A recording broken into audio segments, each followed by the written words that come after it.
This train's method of acceleration, it just doesn't make sense. None of the train cars have doors on the outside. I'm not sure which is more odd, the fact that Applejack is reading a bedtime story to a tree, or the fact that Applejack is able to read. There's plenty of other train cars to sleep in. Rarity doesn't have to sleep with every pony else if she doesn't want to.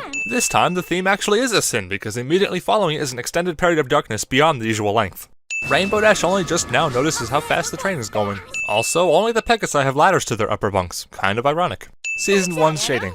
Huffy the magic dragon. Marijuana joke. Now go argue about this sin's validity in the comments. It's never implied how the buffalo know to attack the train, or even the caboose for that matter. Pretty convenient and unrealistic of them to keep Bloomberg in the far rear and Bunk all the way in the front. The train isn't riding on the tracks. You're pretty quick for someone so bulky. Dash just called Little Strongheart fat. If she's flying just above the train cars and right behind Little Strongheart, how does she manage to crash into a sign?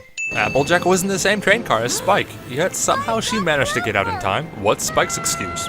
Little Strongheart, and she's gone. Welcome to Appaloosa! Rule 63 Caramel. Horse-drawn carriages. Nope, I don't think I can top that bad of a pun. Bucks. Saltaholic.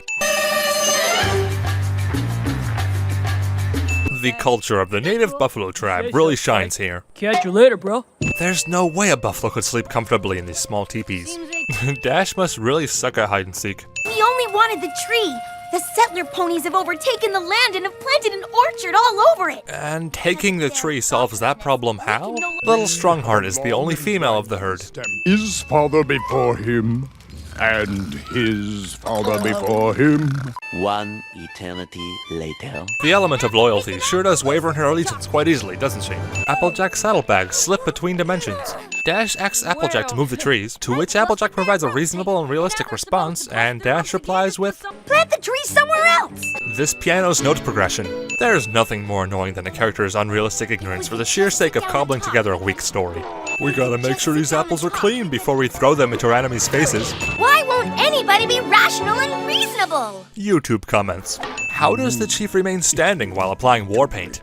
This little patch of trees and cluster of buildings is what the buffalo were so upset about? They can't go around or simply stroll peacefully through this? Mysterious line floating high in the sky.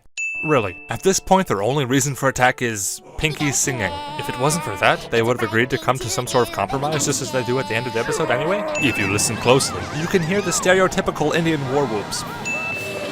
Headshot. Why all the drama? The chief is simply jumping in front of the sheriff. If he were leaping towards him, they would have collided regardless of the pie's impact.